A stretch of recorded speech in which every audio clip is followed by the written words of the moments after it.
So it seems we find ourselves on this day at the 27th episode of the Superfun podcast. If you're tuning in, you may have noticed we've been talking a whole lot about Destiny lately. That's not necessarily an accident, but it's also not on purpose. We want to be a gaming podcast that talks about a lot of different things, and right now the game that we love the most is Destiny. And it's also the game that's been having a lot of conversations about it. A lot of stuff is happening, and the Rise of Iron just launched. Our last episode, we dove into some of the stuff with the launch. One thing we didn't talk much about is the raid. Trials just came out. There's a lot for us to discuss, but before we do that, I just want to ask, how are you doing, Groot? I am doing extremely well. It's late. I'm a little bit tired, but I'm doing really well. How about you, Greg? I'm doing great, man. Yeah, pretty well, pretty well. Trials came out on Friday and had a pretty fun time playing it. I haven't slept Pretty in awesome. 3 days. I haven't slept it ever in my life. Wait. I had Well, the most how are you doing, beautiful AP? I had the most beautiful sleep last night. Oh, you lucky man. I'm doing Nice. good. I'm doing good. I also not the greatest sleep for me personally, unlike Groot here, but I'm doing good. I actually had a really good day today in Destiny, as well as outside of Destiny. So let's talk. Now I'm actually gonna ask you guys first. Where do you want to start? You want to start with the raid, or you want to start with Trials? Well, do you want to talk about Trials since that's what was most recent on the mind, or do we want to talk about the raid because we left it out last time? I will probably I can talk about I trials, think but I Groot probably prefers won't the have. raid. We could talk about trials first. I don't really. I've been in the middle of a move, so I don't have much to say about it. But I'd love to learn a little about it and how it is this year versus year two. If I'm being honest, Yeah, dude. I really want to talk about Trials. Like that's Okay, let's talk about trials. Let's talk then. about Trials. In fact, if we were not sitting down recording right now, I would be playing literally until I went to bed tonight. I was having so much fun this weekend. Would I be able to actually squeeze in finally today? Actually, yes. Oh. Depending on when we finish, I got time. I'd love to play another card. Well, I mean, I was gonna wake up at reset, go to sleep early, but I mean, I guess I could just wake up like a normal. Well, no, actually, no. I promised people I'd be up at reset, so now I am going to sleep after this. Okay, well, we'll see what Most happens. likely. But That didn't work out. so Trials. It might happen. So Trials is finally launched after Rise of Iron. We've missed it. It's finally back, and one of the new maps was selected as the Trials map, Last Exit. So, Greg, what did you think about the Trials map this week? Going in, because you, and Bohannon, we went into Trials when it launched, and we didn't know what map it was, and we saw it was Last Exit, and we were just like, all right, I didn't know how to feel about it at first. Honestly, this has become one of my favorite trials weekends. Actually, I really enjoy this map. I know a lot of people don't like the doors and all that stuff. Honestly, I really enjoyed that. I was using that to my advantage a lot when people would, as soon as I saw the doors about to open, I'd chuck a nade, and a smoke. Say if I was on my hunter, they'd all have to rip them. So I mean, I don't know. I had a really fun time with it. I 100% agree, man. Actually, I didn't want to jump to this conclusion, but after playing basically every day since Trials launched, For real. this map, I love it aesthetically. I love how many routes there are for flanking and for evading supers. I love how the point is outside and not in the middle, because Yeah. you've got the most exposed area combined with the ultimate objective. So a really dominant strategy is to go outside and the hold heavy's it. up there. Well, it's up there, but it's in the room. So Well, it's gonna yeah. But I'm counterbalance. saying, And I yeah, felt like, counterbalance. Hey. hey, I felt like teams that could aggressively control the outside where the objective spawns normally did well, but there's other strategies you can take. I think the only time that me and my team really had trouble was against a team of really good snipers that also held the outside. So let Yeah. me ask this then. So I hear inside, I hear outside. So what is the shotgun to sniper balance on this map? Is it good, or is it mostly There was close a quarters? lot more. There was a lot more shotgunning going on, even on the outside. At least my experience, I didn't run into a lot of snipers. When I did, I don't know. I was using a shotgun even when I was on the outside, and I would just slide, shade step, juke them, however you just to get close to them. And it got in close on the outside. There's cover on your way in mostly anywhere on the map. There's going to be cover in various spots, so you can just run slide to get up close. So I mean, I didn't have any problems with snipers. I definitely felt that shotguns were dominant on this map, even on the outside.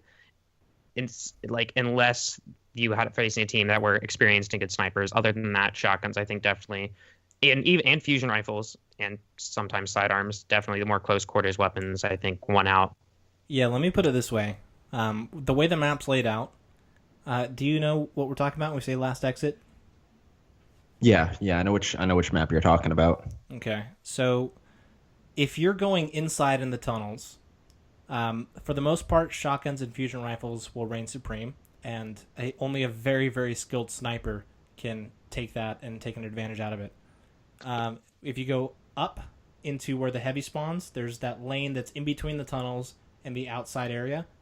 There, you can have a sniper be successful, but only if he has two team members who have either a shotgun or a fusion rifle to kind of be the attention grabber, and then you kind of snipe as an addition to your team. Same thing on the outside. If you had a team of snipers, like let's say you had two snipers and a shotgun, you're at a disadvantage simply because there's so many obstacles to dodge behind, to push up and advance on the snipers, that it's really easy to be aggressive and make their snipers worthless, to where you only can reliably use a primary while they have a primary and secondaries at their disposal. So Well, was it so for primary wise, was it your basic like handguns, or was it still scout rifles, pulse rifles? I wanted to talk about the primaries, actually, so thanks for bringing that up. You're welcome. The primaries were actually used, I felt, this trials more than any other trials, obviously besides year one when Thorn and Last Word were super dominant. But this trials, there was such an abundance of weapons being used. I saw so many different primaries being used, so many different secondaries. This is honestly, I think, the best trials that they've had. Because obviously I think this is the best meta that they've had. And I don't know, I was using the Outbreak Prime, the exotic raid pulse, my first two runs. And then I got the Blind Perdition on my third run. And I used that's the pulse, yeah? The pulse. And the that pulse thing is so good. The only thing holds it back is the fact that it has for example, Outbreak Prime is 36 rounds. This one has 21 or 24, depending whether or not you use hand laid stock or small bore. And you can use Outlaw to counteract that, but I prefer Counterbalance just because it makes it so deadly. And I mean, I don't know. It's a toss-up. Those were the two guns I used the most. I did actually enjoy the Trials hand cannon. It has the Thorn archetype, so it's pretty nice, actually. It's basically, it felt like a legendary Thorn without the burn and just slightly less range, but it does have hidden hand, so that helps. Guess who's going flawless next weekend? Oh my god. We could totally get you after this. Me and Bo were really wanting to play with you this weekend. It's a bummer that we couldn't make that happen because of your move and whatnot. But you mentioned like what we kind of saw in terms of like the distribution of primaries. I saw a lot of pulse rifles and a lot of hand cannons, a few scouts, but usually when it was a scout, 75% of the time it was Mida. A lot of shotguns, a few fusion rifles, and a few snipers. Occasionally go up against a team of two snipers, but it was mostly at least two shotguns on a team, sometimes three, and a lot of pulses and scouts and hand cannons. Typically Matadors were being used. Still salty, I don't have one. I personally, I had been running only two loadouts. I was either running Plan C? Finala's Plan C, abso-freaking-lutely, so savage, and or there was a time when I ran Mida Matador, which was really, really good as well. And they feel so different. It's such different playstyles, but I love them both so much. And what I'm so surprised to hear from you is the words "No Land Beyond" didn't come out of your mouth. Yeah. I was actually thinking about this in the last few days, because for me, I think it's not that like I don't love the No Land. I just needed a break from it because I ran No Land Beyond as my primary weapon in all of PvP and all of Trials, even in Iron Banner, for a solid like 6 months straight. And I've been sniping since then. I was running pulse rifles and hand cannons with a sniper rifle, and I've been taking a break from sniping, and that includes the No Land Beyond. But in a week, I was actually thinking about maybe next week I try and pick up the No Land Beyond again and go back to making that my primary because I do miss it. I just needed a break. Yeah, I'm definitely gonna be putting my Lord of Wolves back on next weekend. I just, I felt like because I was using it in Crucible and it's been tearing up. Like Matador's good, but oh Lord of Wolves, I know still you need hate to help when I me get talk that. about it. Can I We still actually? need we still I really need to get that gun. So Greg, once I get after the move, once everything gets here, you and I need to farm for that on challenge. Well, I'm more than down. Get rank up packages. They can drop higher than 385 every once in a while. That stuff can drop higher because did trials 387 Lion's Vigil Helm, and I was like, hey, just infuse that right in. So I'm actually 2 points of light away from 387. Got kind of screwed by Nightfall this week and got only coins, and I was just like, no. Yeah. So yeah, hopefully tomorrow I'm doing my 3 Nightfalls. I'll hit 387 ish, and then I'll be and then yeah, it'll be cool. All right, so Greg, I did want to ask you, man, because thinking about trials this week and given your absolute obsessive affinity with the Lord of Wolves, I was trying to think of its role because obviously you're very successful with it. So you got a shotgun, which is very successful in aggressive close quarter scenarios where you can. Is it a shotgun? Is it indeed? So you've got the more dominant close weapon of shotguns. You've got the more dominant close to mid range weapon of fusion rifles, assuming you have players of equal skill level. Where does the Lord of Wolves fit in, and where is it the most successful? Okay, I was using it earlier today in private matches with some buddies. They were rocking like Plan Cs, Matadors, Saladin's Vigils, which we all know those are some really, really, really, really good secondary weapons right now. And I put Lord of Wolves on, and they were like, "What are you doing? Do you really think you're going to be able to take us?" And I was like, "Oh, I do. I really, really, really, really do." We did a Rumble game. Yeah, I won by over 1,000 points. So Lord of Wolves, and we were like basically just using secondaries the whole time. And what the way Lord of Wolves works basically for me, the fact that you can fire the bursts so quickly and that they are so high damage, and contrary to popular belief, that range stat is a lie. Don't look at it. When you get the gun, you're like, ooh, this has no range. Why would I use this? It has hella range. It can outrange Matador and stuff if you hit your headshots. Maybe even just a couple. Like it's good. Use it. I've But seen it. basically, we tested it with AP. Yeah, so I was playing private matches with Groot and with Ezio to do some kind of quest for Groot because he's a slacker and is way behind on everything. And I just moved. This was before you That's moved. no This was like a week excuse. and a half. This is when private matches first launched. So, anyways, lunches? private lunches, they're delicious. Try them out. But I'm sorry I get Lunchable. shafted by RNG. So what happened feel is you. we ended up on Cauldron, and I decided to bust out the Lord of Wolves, and we tested out the point. It's not even about damage fall off, but the actual range where the bullets just stop and do no damage. And in the middle room where you've got the platform that leads up towards the heavy on the outside, and then so if you're facing the heavy, you're on that bridge. You turn right down there. There's a door. Which map is this again? Cauldron. Okay, yeah.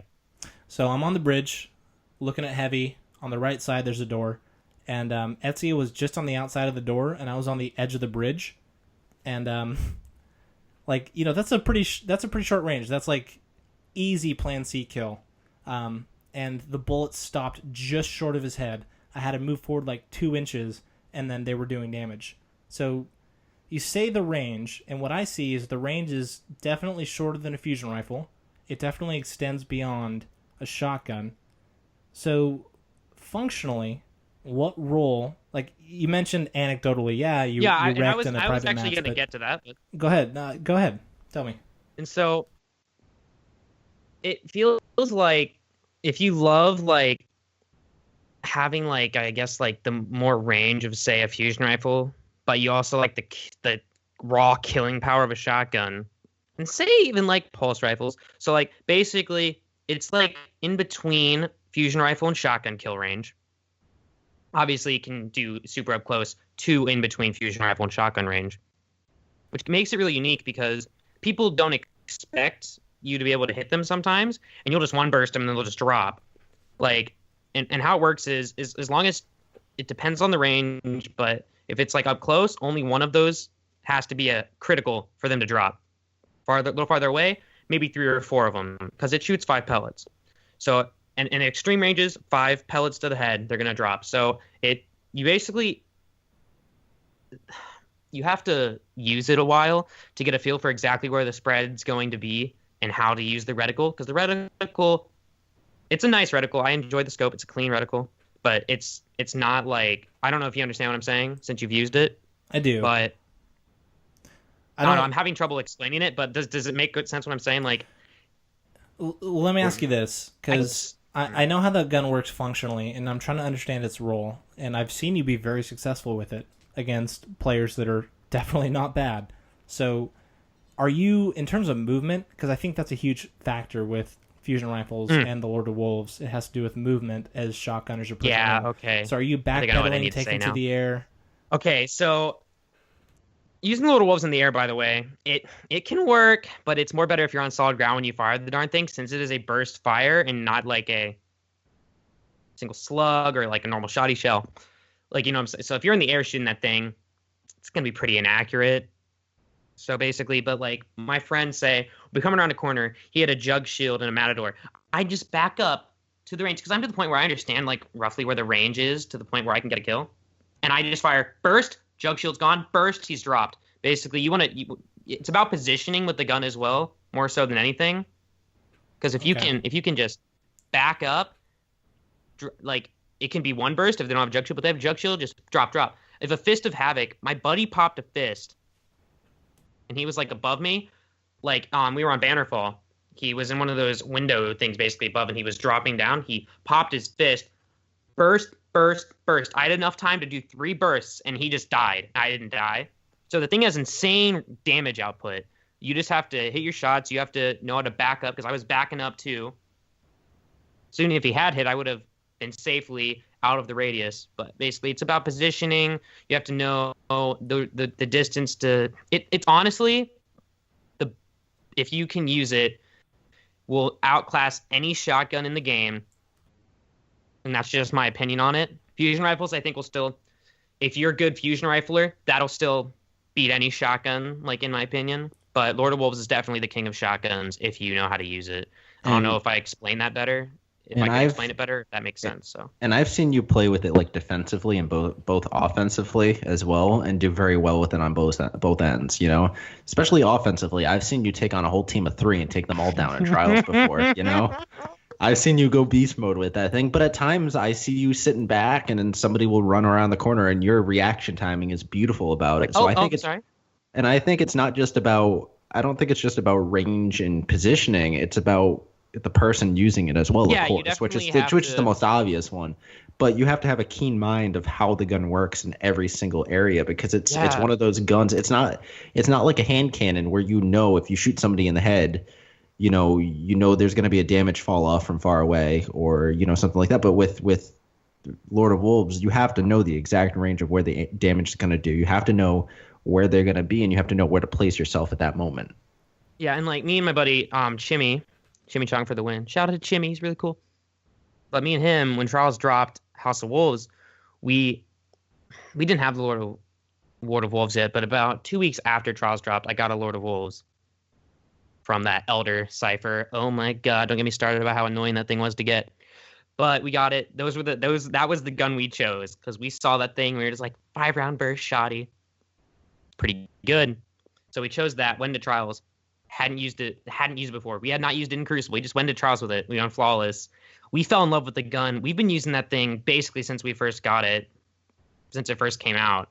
And, well, I guess, like, having used it for so long, that gives us an edge when we're using it, because we're so, I guess, used to using it, and we know its limits in a way.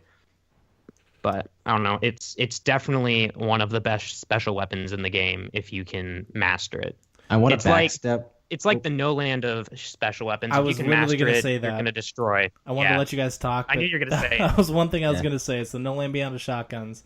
I have another thing I wanted to say, but Groot, go ahead. I just want to backstep it real quick to make Greg a little jealous. So you know how you were saying the Elder Cypher was really hard to get? No, screw you. Oh my god. Okay, so first time I did Skolas, I got it. no problem. Second time I did it on another character, got it, no problem.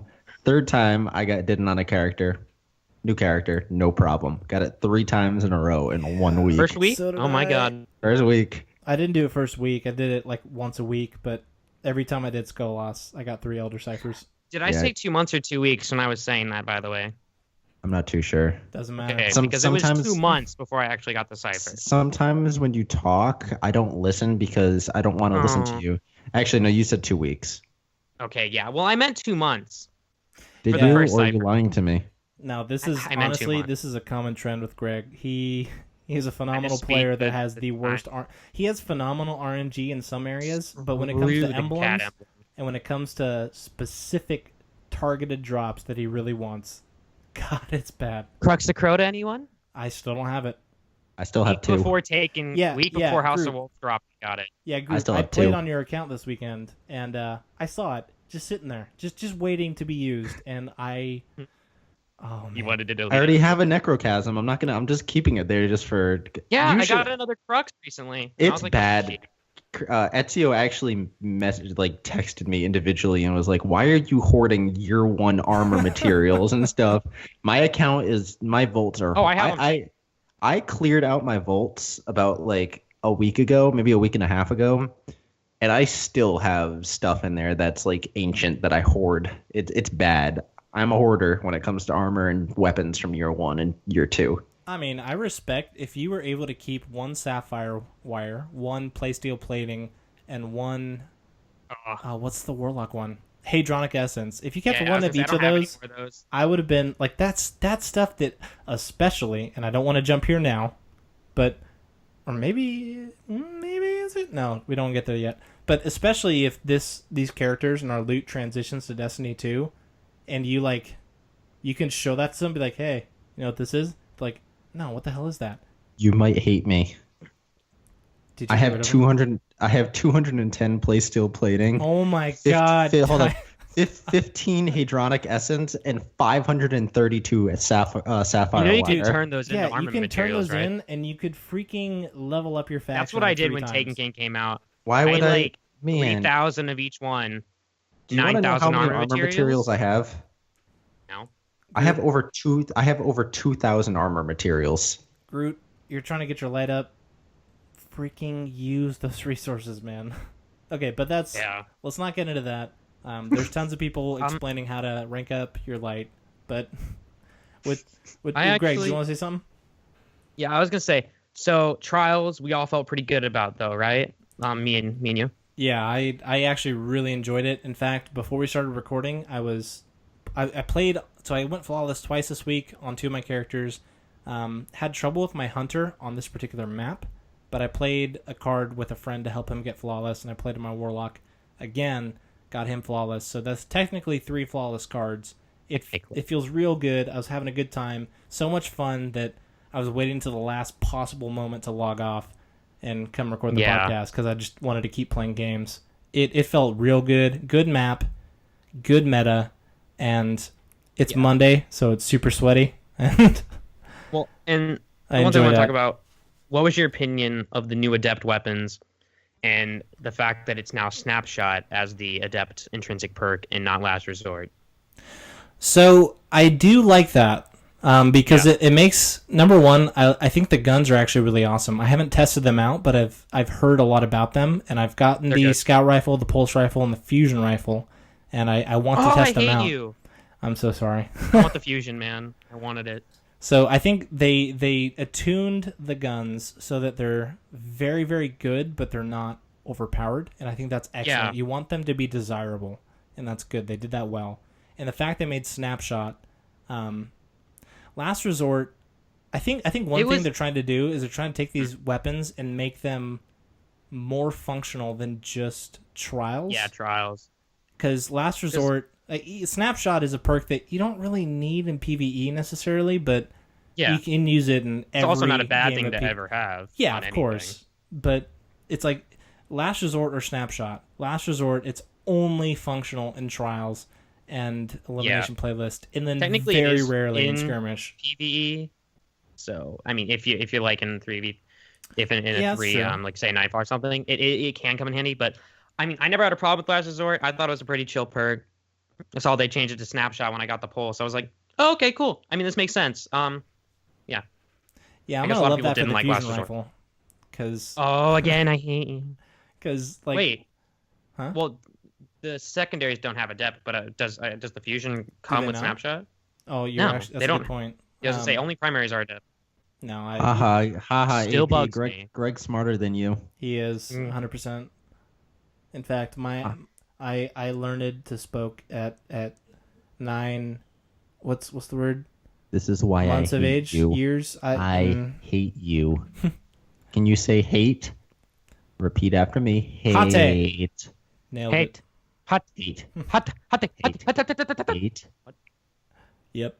All right. So well, that's good to know, actually. Yeah. I felt good about the trials weapons, and yeah, I mean, but another PvP activity is coming out though. Is it? I don't know if you know about it. Oh, what is it? It's something that's pretty exciting. Is it the rise of? It has something to do with bananas and salad bars and other various food things. Oh, is it Iron Banana? And it's hosted. It's hosted by this guy called Salad Bar or something. I always referred to it as Iron Hannah. You know, I'm scared. I think both of you are on point. I think you guys nailed it. We got it. We got it, guys. Iron Banana with Lord Salabar and Hannah. I mean, oh, somewhere I'm in the sorry. mix. It's not Salad Bar though anymore, is it? That based on some things that we've been knowing about for a while now. What should we nickname this new vendor that we're potentially going to be having?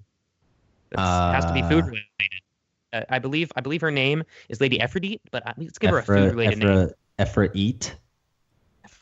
Ever Eat, Lady Ever Eats. Ever Eats. There we go. There we Lady go. Never Eats. Copyright the Super Fun People 2016. Yep, Lady Ever Eats. Ever Eats. Lady Ever Eats. We're gonna get a new artifact. Wait. Ever Eats beer. Lady Ever Beats, because there's beats. Oh, okay. Lady Ever. No, we'll come up with some. But yeah, Copyright 2016 TSFP. in the Grimoire cards, I was going through reading. Obviously, announced this before Rise of Iron, and it was leaked.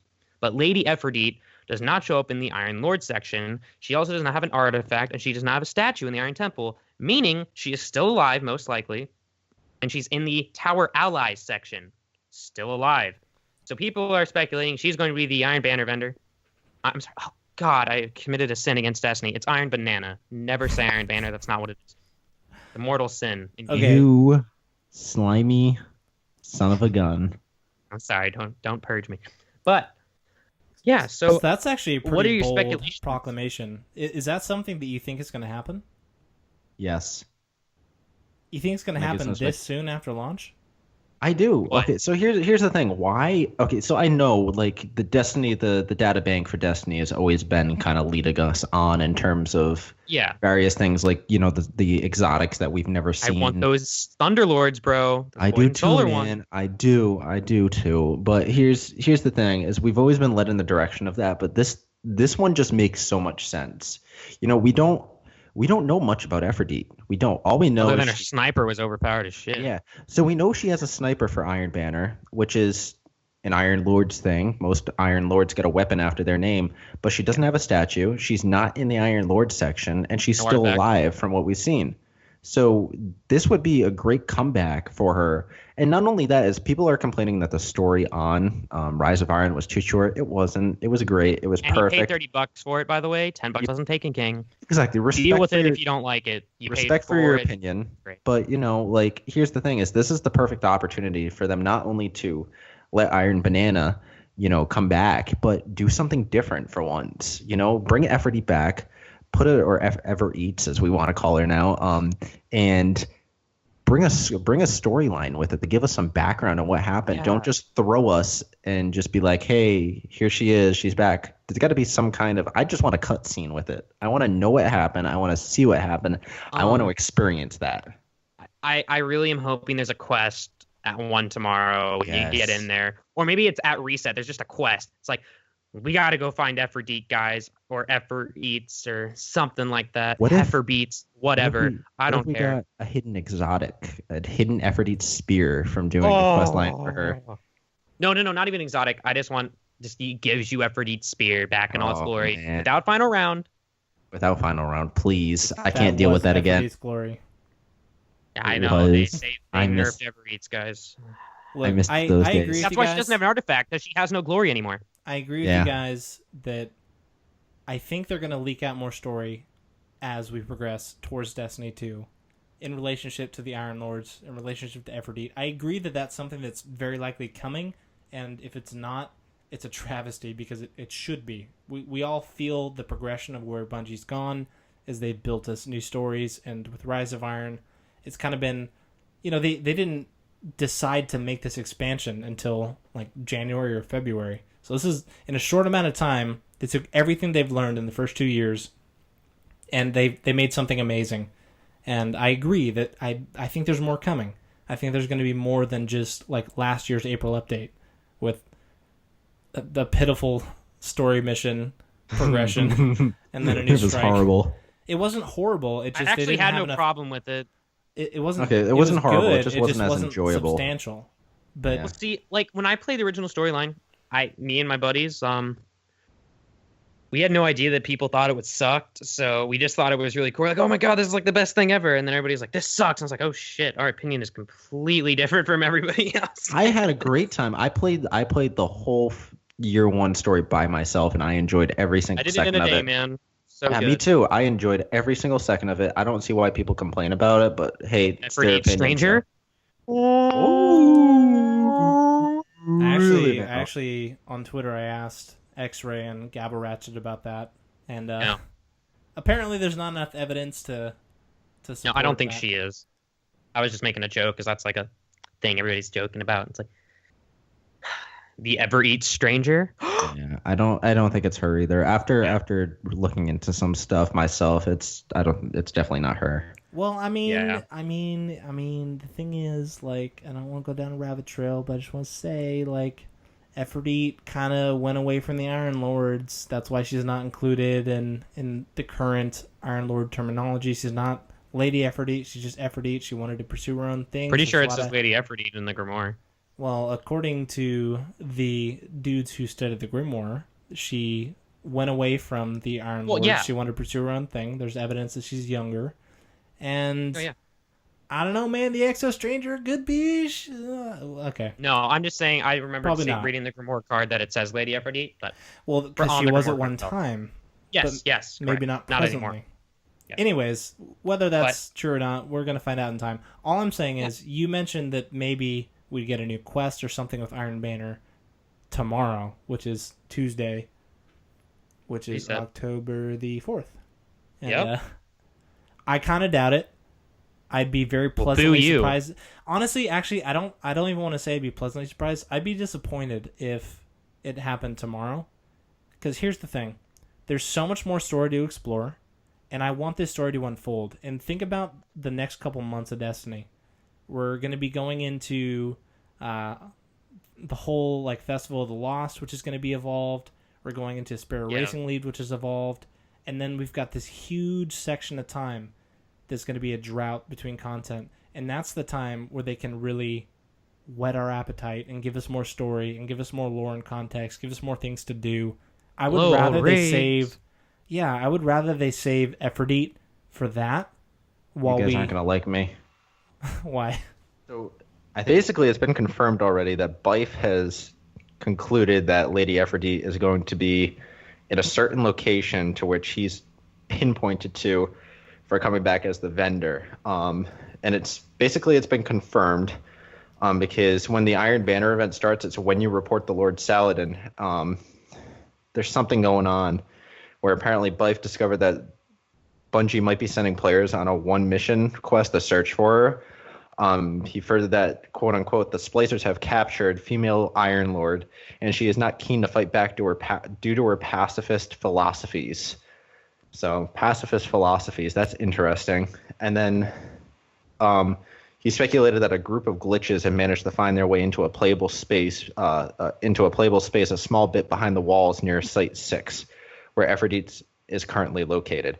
I don't know if this is legitimate. I just read this up, but it seems it's got a video to support it. So, yeah, there might be a quest to find Lady Aphrodite. So, good speculation, Greg.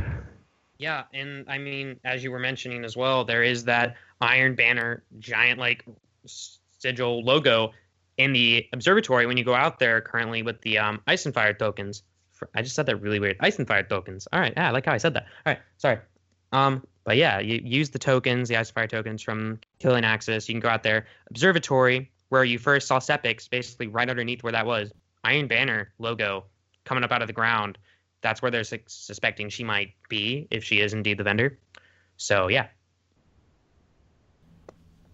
I mean, I'm not going to be upset if we get more and we get that lore, we get that quest, we get to meet Aphrodite, and there's stuff associated with it. I just don't want it to be at the expense of the drought that is possibly coming.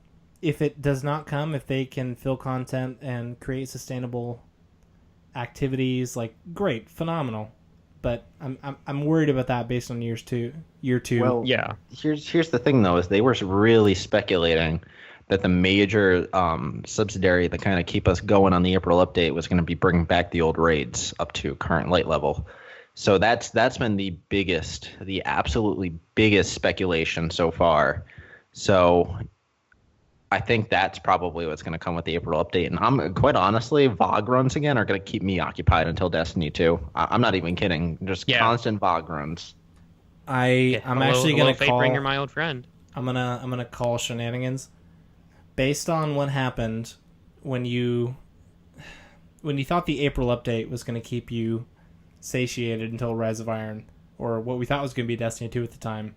You were confident it was going to hold you over, and it very clearly didn't. Well, that's because there were no raids. Prison of Elders. That's Prison of Elders versus 2 old raids. And not to mention, now it's not going to just be one raid to do every single week. It's going to be 3 raids to do normal and hard on each. Yeah, but the whole incentive, like if we had an entire expansion, like let's say Rise of Iron launched and we had this brand new raid and we had a separate progression path going to Vault of Glass and Crota's End, and we could use those to get our light level up. That's different. But 3-4 months from now, 5 months from now, 6 months from now, like Vault of Glass is something we can still do and enjoy it. If we can enjoy it at current light level and difficulty, and then we can get gear that drops at our light level, even if it's like, especially if it's the weapons that drop with some modifications, I just don't think that that's going to be something that sustains you day after day, week after week. It's a beautiful addition that I want them to add, and it's going to add flavor to the game, but it's not the same as brand new content that you can play for months. Here's the thing, though, is playing it in the year 1 standard. VOG is fun. Crota is Crota. But they're so easy. There's no challenge. There's no challenge whatsoever. You can literally take Atheon down now in a couple shots, especially with the new galley. I mean, please. Or Sleeper. It's dead. Yeah, or Sleeper. Actually, it's Diva done. Pulse is pretty good on him as well. That too. So, that's the thing, is we have to look at it. It's not just fun now. It's going to be challenging again. And to me, I'm sorry, but that's enough to hold me over. I will tell you right now, I used to Sherpa so many Crota and VOG runs a week. Like there was one time where I did like 25 to 30 of both of them in 1 week. I just would do it. Hannon? Yeah, I meant that's where. Well, Bo and I met Bo on LFG actually, though. For a raid. Looking for people for a raid. And here's the thing: is like after those, I wasn't getting rewards. My attitude for what I do and my personality is always wanting to teach people stuff. So when it comes to Crota and when it comes to VOG, there's those people out there who just started playing year 2. And that's enough to keep. There's always going to be players looking to learn how to do the raids. That's enough to keep me occupied up until Destiny 2. I guarantee it. Especially with the new raids coming forward. Let me ask you this. If you had the choice, if they introduced in 6 months a brand new raid and they gave you a choice, you can either play Vault of Glass and Crota's End at current light level with current light level drops 5 times each. So 10 runs total, 5 on VOG, 5 on Crota's End. Or you can run the brand new raid once to completion. That's your choice. What'd you pick? Crota and VOG. Yeah, and like really? Also, so you would not be able to experience this new raid. This newest one we just got. No, I'm talking about a raid we haven't played yet.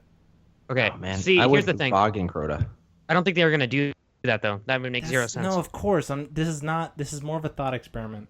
It's okay. Yeah, Here's I love new content, but I love nostalgia. Yeah. That's the thing. That's what I love so much about Rise of Iron is because like the end of the Kavasta quest, getting this Rise of Iron is just consistent nostalgia, and that's why it's been my favorite expansion so far. It's all about wrapping up vanilla. It's all about wrapping up the first Destiny game, basically. Exactly. And here's the thing: is go on, Greg. I was to say, Vault of Glass is the pinnacle of nostalgia in Year One Destiny, in my opinion. Exactly, and to experience that all again at a current light level situation, to have fun with people and not just blaze through it and have no challenge. I'm sorry, but I would choose Vogue and Crota. All right, if I had to choose one, it would be Vogue. Here's another question. Vogue brought forward current light level and current light level drops, or a new raid. What would you pick? Vogue. Vogue over a Cabal raid? I would pick. You would pick having them bring forward the Vogue raid over having a brand new raid before Destiny 2. I would choose a new raid, personally, because I love experiencing new stuff. But, again, not going to happen. They wouldn't do that. I know, but I know, I understand what you're saying. But I also have another question. And this is a really important question, guys. How do you feel about the changes being made to how Iron Banner works and the stuff that's being sold by the vendor? That was the worst segue I've ever heard. I know it was, but you know what? I know. We gotta move off. We gotta move off. We're gonna talk about Iron Banner right after this. The raids we can talk about plenty later. Exactly. I know.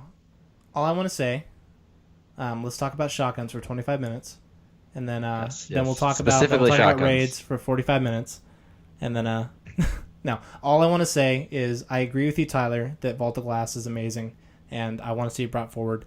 I'm surprised they haven't yet, and it's a beautiful addition to the game. I just don't want it to be at the cost of new content, and I think that having the old content brought forward as well as new content is the best possible scenario. Oh, absolutely. I would not just want one or the other. I would want both. I wouldn't expect them to push forward just old content and that's it. Like, what I was saying was that would be enough to hold me. If that was the case, I know it wouldn't happen, but I'm saying like those two activities alone would be able to hold me until Destiny 2, just because of the nature of how I am with raids, especially those two. Yeah. So new content's amazing. And speaking of new content and old content, Iron Banner, new content changes to Iron Banner. Greg, what's happening? Greg. All right, so basically, they on the weekly update talked about the changes that are coming with Rise of Iron's version of Iron Banner. So basically, we have our weekly bounties. There's 4 now, and basically, the rewards will include Iron Banner item not featured from the vendor that basically, I guess, that week, that current instance of Iron Banner for that week. A chance at an Iron Banner artifact or vanity item, 25 legendary marks, 750 Iron Banner rep. So, yeah, that's what the bounties give you. Right. So, it basically works like a Nightfall tier reward, but it gives you an Iron Banner loot. So, that's pretty cool. And there's 4 of them per character. So, 12 Iron Banner pieces of gear just from bounties. With random rolls. Sink in. But still, that's awesome. Yeah, that is pretty awesome. Do we have dailies anymore, or? Of course. Okay. They didn't talk about changes to dailies. They didn't mention dailies, but I'm sure they're going to still be there. The tempered mechanic is gone, by the way.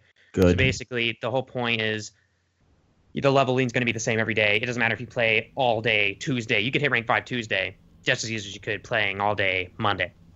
And victory in a match grants 250 rep.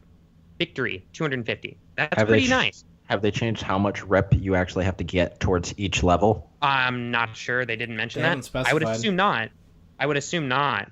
But Iron Medallions also grant 150 rep. So basically, you win the game. It's 250. 150 times 5. You can see you're going to get... That would be almost like 750 plus rep for a victory if you had 5 medallions. So yeah, I think it's gonna be really nice. If you have 5 medallions and you win, that's 1,000 rep. Okay, yeah. So I was thinking it was high up there. So I Yeah, think that it's really- puts the theory to rest about if you just get iron medallions, you get more experience out of doing that than wins. No, not at all. Was that a theory?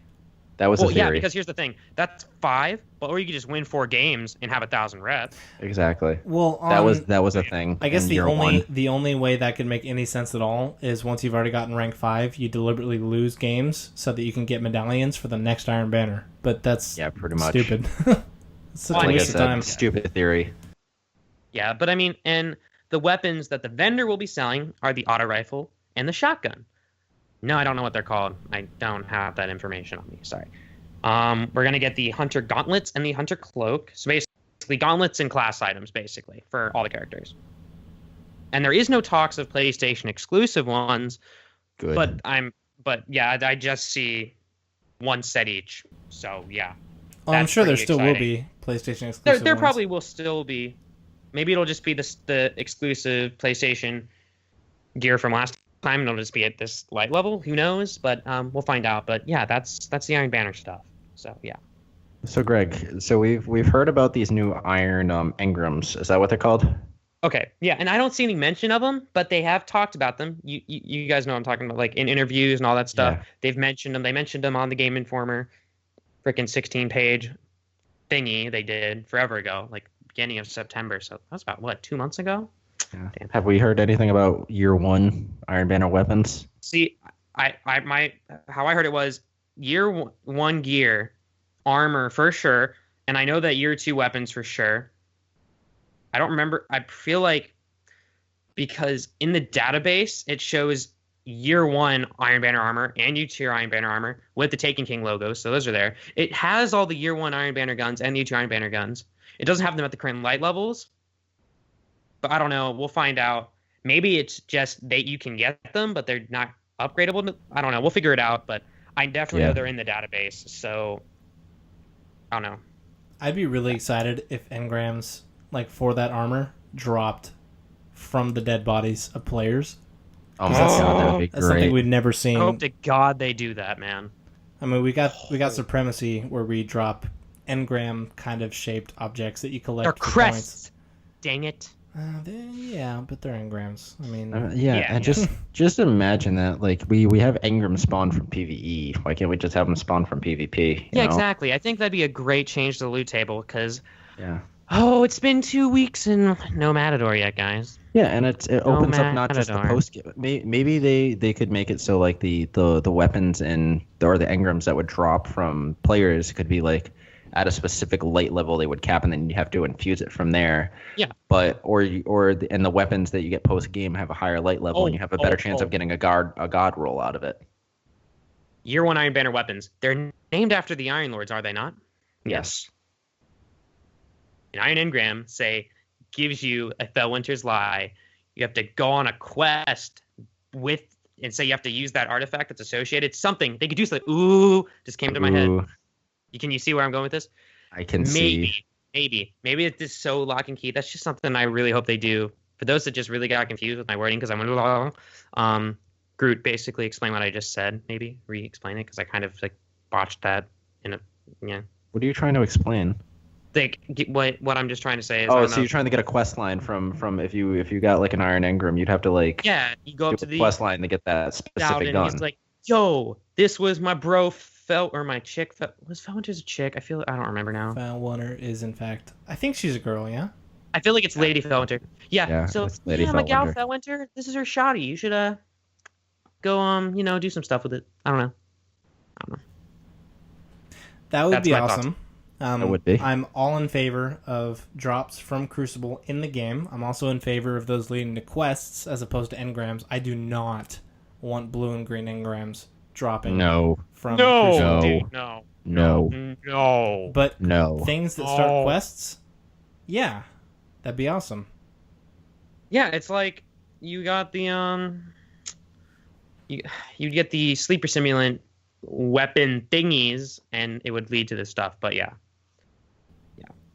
So we're going to find out, actually, by the time we're recording this, we're going to find out tomorrow about what's coming with Iron Banner. And by the time Cast? we record next week, we're going to have a lot more to say about it. But there's one thing we didn't get a chance to talk about last week because we were getting overpowered by shotguns, and that's the raid. So, what'd you guys think about the raid? Okay. So I really enjoyed this new raid. However, Vogue still holds true to my heart as being my favorite. Not the one thing, but the thing that I love about this raid is there are mechanics, but they're not overloaded like the other raids. And I love mechanics, but there was just so much DPS focus on the bosses now that included those mechanics into that. And it wasn't just point and shoot DPS. It was a ton of health at DPS on those bosses, like Axis. Oh, Golgoroth. So much freaking health, dude. It's ridiculous. But I really like that balance of mechanics and DPS. And on top of that, the jumping puzzles weren't too hard either, so that kind of made it nice too. But Death Zamboni is far by my favorite. It's a siege engine. Siege engine, I'm sorry. But it's a Death Zamboni. Yeah, so the Siege Zamboni. Ooh. Death Zamboni. The Death Engine? Death Engine. Oh, got him. I hate both of you. Can't do that. I'm going to sick Markiplier on both of you. Hey. Yes, please. Do not use the Lord Marky. I don't know him. Against us. You know, Vault of Glass, so I actually just watched today on YouTube a 2.5 hour, it was a Twitch stream that got uploaded to YouTube. I honestly can't remember her name. It was a female streamer, blonde, and they were doing a charity stream, and they had Luke Smith on. And it was basically every $100 that they raised for charity for veterans to go to PAX. Every $100, Luke Smith would tell another story about the Vault of Glass while they were doing the raid. And I think the one thing that this new raid did well to capture the spirit of the Vault of Glass was kind of the sense of mystery and majesty of it. But at the same time, it also took what Kingsfall did well with mechanics and Crota Zen with mechanics, and it to the same degree Vault of Glass, but they didn't overdo the mechanics, but they also didn't, I don't think they captured the majesty of the Vault of Glass as well, but they came closer than any other raid, but they did the mechanics even better than the Vault of Glass. So it's better in some respects, but I do know what you mean, Groot, when you say that you prefer Vault of Glass, because in terms of an experience emotionally and just like as a player going into this space, it definitely feels more, I don't know, just mysterious and beautiful and awe-inspiring and confusing and terrifying. Yeah. In this new raid, granted we're better players now and we've learned how Destiny works. I love what they did with the new raid. And I just Greg, you're freaking pacing over there. Say your thoughts. What are you thinking? All right. Vault of Glass, obviously, probably is my opinion, was the best raid until Wrath of the Machine. It's still a really phenomenal raid. Most nostalgic thing, whenever somebody thinks of Destiny, they typically, if they were a young player, Vault of Glass, that's what they think about, right? So, but this raid went in with 3 randoms and my 2 buddies, and we went in completely blind, figuring it out. That's something I didn't actually get to do with Vault of Glass. I did that with all the other raids, but I didn't get to do it with Vault of Glass, so it was more of I had a much better experience, I guess I would say, going into Wrath of the Machine. And for that, I say I enjoyed it more, not going in and already knowing what to do. And I had a really fun time with it. Just right off the bat, already having the first boss engaging you, and you're already doing these mechanics just right off the bat. And it was a really friendly, like you were able to figure it out really well. Okay, obviously these charges go into these things. Obviously you're supposed to check these things. Like it was just straightforward. I really enjoyed the first engagement, the jumping puzzles, the chests, how you can make the keys out of the things you picked up. Just so much I just enjoyed about it. And honestly, it did remind me of Vault of Glass, because there's 3 things in Vault of Glass that you have to step on to get entrance. There's 3 things you're delivering the charges to. Basically, it's like that, but with a boss fight at the same time. And a boss retreats, you go deeper. At the same time, it felt like Vault of Glass because you're also descending, like halfway through, then you start descending in. So it had that theme from the Vault of Glass, like a descent deep into like enemy territory, basically. I don't know if this makes sense, basically, but I really enjoyed it. The final boss room had a similar feel to the Vault of Glass. It was just this ominous triangular thingy with the red. Like I was to the point where my road group, I saw that, I said, guys, hold up. Started playing Immigrant Song by Led Zeppelin, which for those who saw the original live action trailer Destiny know that's the song that they played. We're just slow walking down the ramp, heading in there, Immigrant Song. Just it was such a phenomenal experience. Siege Engine, everything. I just enjoyed it. I could go on and on. Probably not making sense. I'm just rambling at this point. Ramble on. Great Led Zeppelin song, by the way. But yeah. Ramblin', great Destiny player, by the way. Yes, indeed. It was phenomenal. I enjoyed it. It was great. I love this raid. I like the fact that you pointed out VOG mechanics, because there's, I'm a very heavy mechanic person for VOG. Like that was my thing. I sure put everybody through it, and there were so many similarities with the mechanics on this raid. Like when we're fighting, when the boss retreats, so second stage of the fight for that boss, for the first boss, you had to run to the rooms.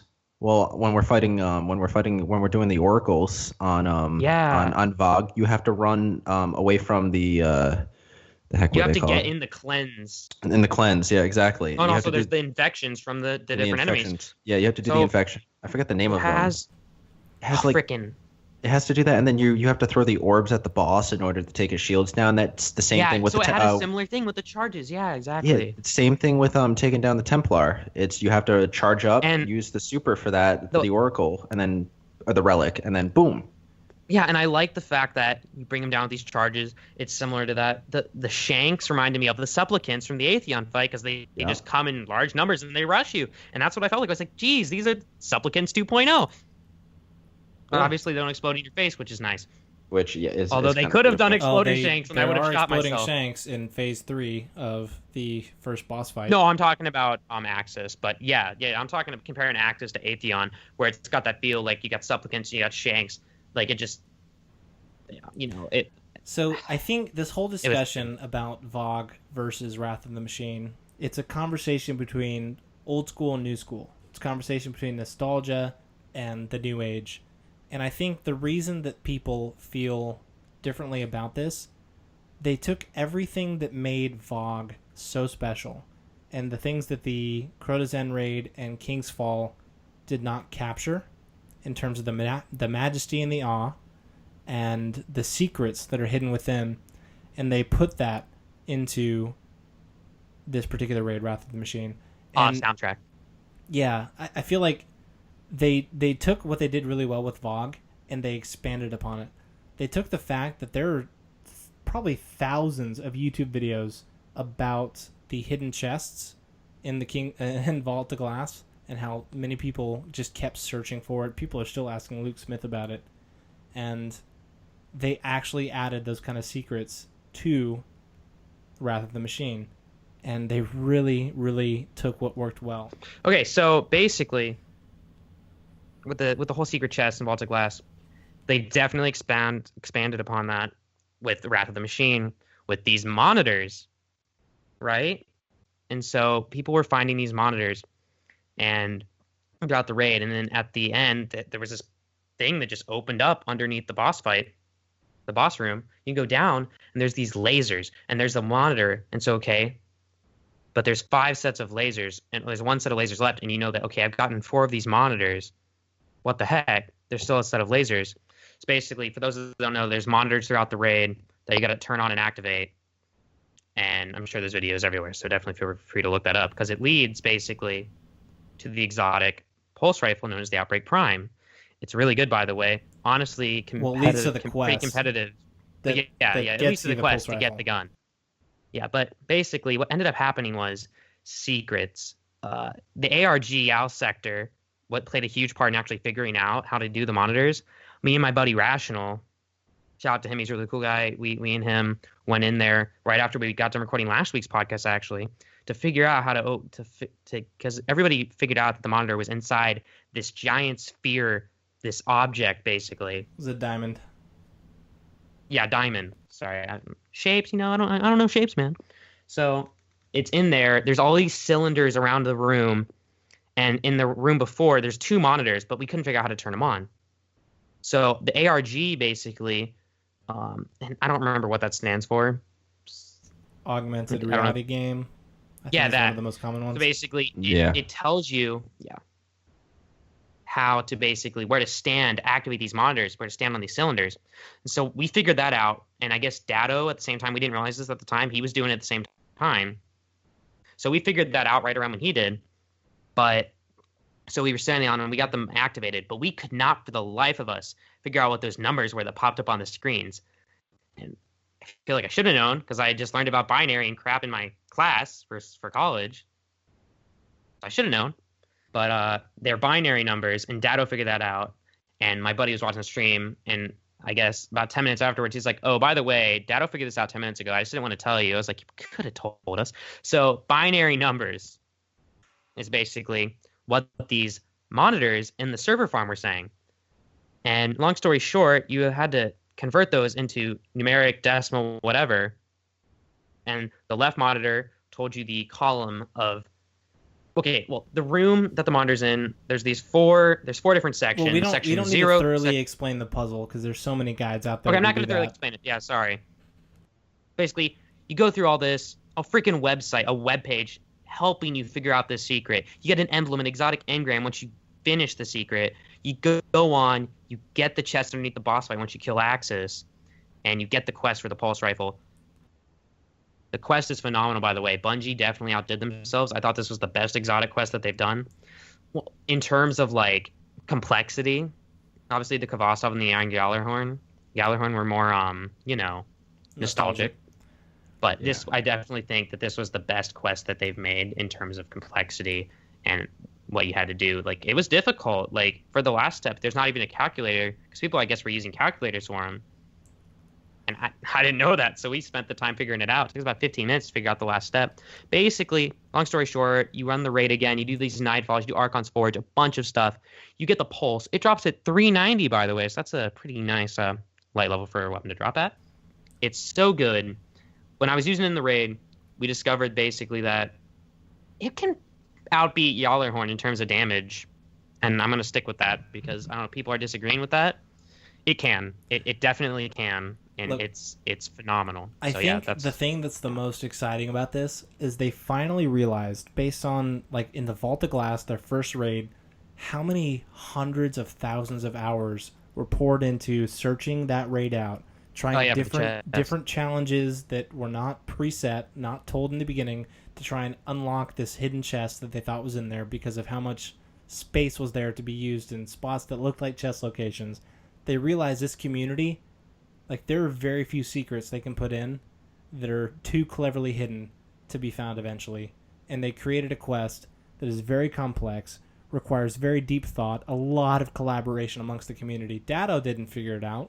It was a collaboration between thousands and thousands of community members and his fire team and other people on other streams. Yeah, and yet we wouldn't this have figured community it out found without them. that. So, yeah. It's amazing. No, now that we're back on VOG, I need to make a correction from earlier. You guys are killing me because you made me wait this long. I totally messed up. They're called fanatics. The things that you're waiting for. Yeah, I just fanatics, remembered, right. and you don't go into that room or hide from them on the oracles. You hide from them on the confluxes. I just remembered this a little while ago. That's how tired I am.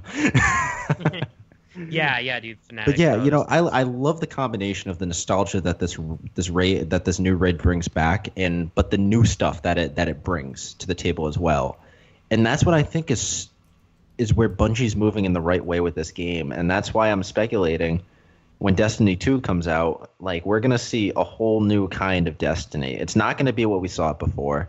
I mean, there's been talk of having to wait on, having to reset your characters. Well, you carry your characters over, but all your stuff gets reset. You know what? For me, if they want to bring this stuff into these kind of quest lines, this intellectual stuff into Destiny 2, and they want to remove, that stuff, but still continue our characters, I'm up for that. It's worth it. I know I've spent a lot of time on my characters to get the current gear. But this is a new game we're talking about. A whole new start, to continue a story, or start a new one. We don't know. And I'm really looking forward to that. Yeah. Well, AP, I don't know if you want to talk about your opinion first on it, or if you want me to go. It's up to you. On Destiny 2 having a full refresh or carrying stuff over? Yeah, our opinions on that, how we feel about it. Personally, I want a full refresh. I want a new game, new stuff to explore, new meta to discover, new guns to acquire. I understand the nostalgia. A lot of people have talked about this, and having some cosmetic items or an emblem or something to carry over to signify your accomplishments in Destiny 1 would be awesome. But I don't want Gjallarhorn in Destiny 2. I don't want to carry over my god rolled Final's Peril. I want to discover new things and have everyone starting off on a brand new page where we all have to discover together what the best guns are. I agree with AP 100%. All right. Now, and I do agree. Honestly, I'm fine if they keep. I'm fine with a refresh, but I actually have a way that both sides. This is just my idea that could potentially both be appeased. They could refresh everything, but like say they could have. I don't know, somehow keep all the old stuff in, but you cannot use it in the new content at all. Like, you can't use it. Like, you can just have it, like, maybe, like, a record book or something that tells you, like, a list of all the like, legendary items and all the exotic items, and it can just show you, you had this and that. Or just a way to show, hey, like, so it's not, like, completely gone. Like, you could says, you did all this and you have all this. Like, a way to commemorate all the stuff and, like, maybe have the kiosk and it shows all the stuff that you had. So it's not just like, oh, well, it's not there. Because I want to definitely go in, earn new stuff. I don't want to use my old stuff. I do want to keep my character, of course. I don't want to keep like his gear and stuff. I want to go in, have new stuff. But I don't want the old stuff to just be completely gone. Maybe you can still use it. Like maybe they have a playlist of the Crucible where it's Destiny, and then they have all the Destiny 2 stuff. Like somehow you can still somehow have that stuff, but where it does not affect the new stuff at all, like how like year one guns in Crucible were usable in the Crucible. I felt like maybe they should have been locked into the classic playlists. But yeah, well, now that we have, I don't know if that matches, makes sense. You could have like selected emblems from your like the Destiny 1 experience available only to Destiny 1 players who unlock exactly. Them. And you could have, but when it comes you could out, have quests that unlock specific, really nostalgic guns that you can only use in private matches. So that gives you the ability to like pursue something to have as a trophy and to use as nostalgia, but does not affect the Crucible and does not affect PvE. Yeah, and like in my opinion is I hope maybe you could just keep all your exotics. I could care less about the legendary. Some of them maybe, but obviously you don't want to be able to use them. You just want to have them somewhere, like maybe in the tower or whatever the new place is. I think it shows that you got them. I think they really need to add something in Destiny 2 called the home base, and it's like you're basically your own kind of your own pad, you know, basically where you can hang trophies of previous guns or symbols of them, you know, or something like that. It's a group base actually, like you have it with your friends and you all hang out there. It's a clan house, social space.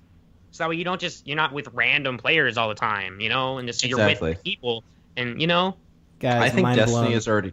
What if I am already.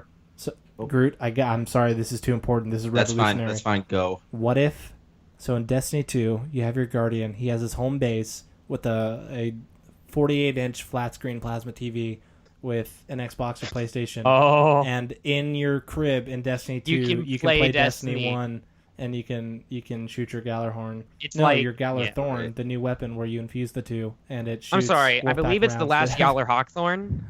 Where have you been? Secret perk is called Hard Red Deathlights. Don't even. Know, man. That's terrifying. Quadruple mind blown. I would honestly star in there. Sorry.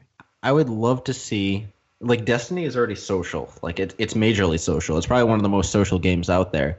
But to create it like a clan base, like a clan home or a clan hangout, to be able to do. A lot of games have those. Like a socials type thing like that. That would be awesome. That'd be better than anything. In my World of Tanks game, they have strongholds and basically clans. Yeah. They do stuff in there, and that's where they hang out and stuff.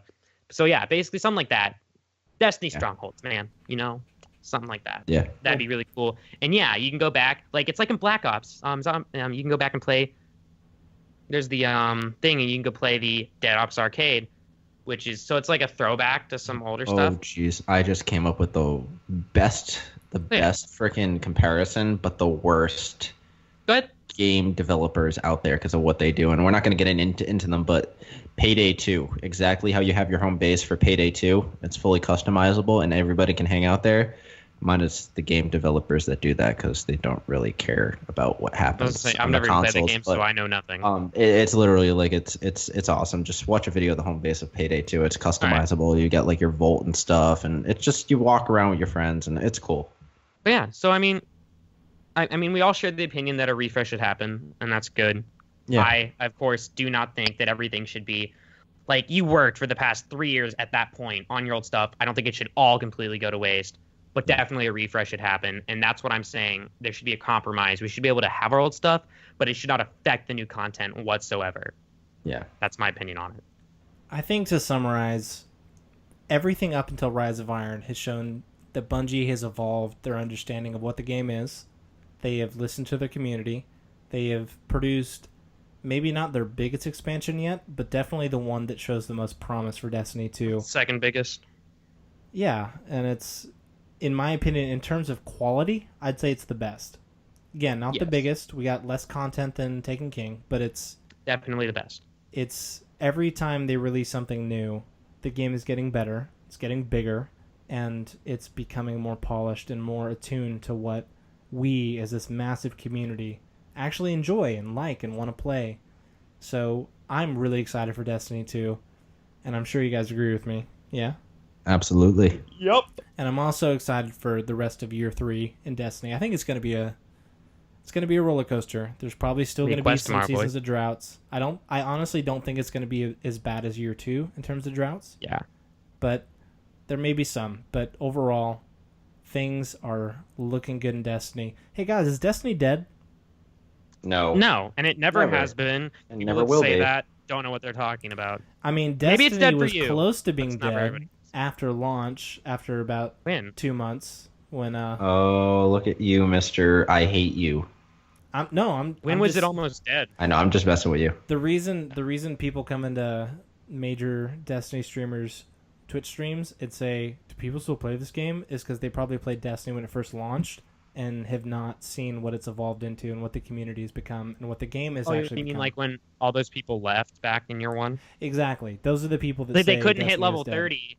They all stopped before they even got to light level. They just stopped because it was like, Yeah, there's a lot of stuff behind that, but the point is the game has evolved. It's grown. It's gone so far. There's so much more to do. The game itself and its progression, its economy, the gear you can get, the avenues of progressing, as well as the actual stuff that you attain is so much better. The balance is better. I am really excited to see what this game evolves into. Me too. And can I just say, a perfect representation of the past 2 years of the game. Obviously, the people who are watching can't see this, but I think this poster perfectly describes everything because it shows basically just everything from the past 2 years. And that's exactly why I bought this poster. Because I look at it and it reminds me of the past 2 years of fun that I've had. Well, technically 3, you get to play the alpha and the beta. But, I mean, maybe you want to show the picture, like, just in the description. But that, for me, shows how far the game has come. And that's exactly why I have it. I've got my buildup of year 1 armor materials. Oh, you do. Yeah. I mean, but yeah, definitely, like, the game is amazing. It never has been dead. For some people, it has, but for me, They went and died in the Destiny universe, but the Destiny universe kept on kicking and moved way past. Yeah. And on that note, I don't know. Ladies and gentlemen, thank you for listening to this episode of the Superfun Podcast. If you want to find us, hit us up at thesuperfunpeople.com. Talk to us on Twitter at superfunpeople. Check out our Facebook page. I'm guessing you know what to search for by now. But beyond that, we've had a wonderful time talking about this game that we love. We will not always be talking about Destiny, and certainly not exclusively Destiny, but right now this has been our main focus. We love the game. We love you guys, and we'll catch you next week. Peace.